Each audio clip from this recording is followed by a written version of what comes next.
Luto na po ang aking kabsa. Ito na po, isasaling ko na siya sa hafida para still mainit pa rin. Pag humingi po sila ng pagkain, mainit. Yan.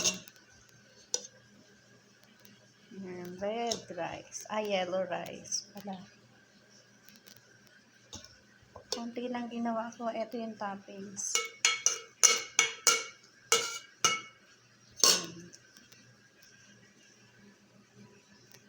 Laging may toppings. Ang puro oil, oh. Gusto nila yung ma-oil talaga. Ito yung lemon na lemon na black. Ita-toppings ko rin. Sorry po, akin na may ko na. Yan yung chicken.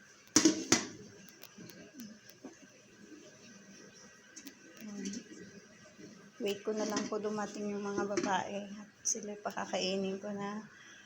Ayan na po siya. Okay, thanks for watching. Yummy, yummy ang aking kabsa. Bye-bye.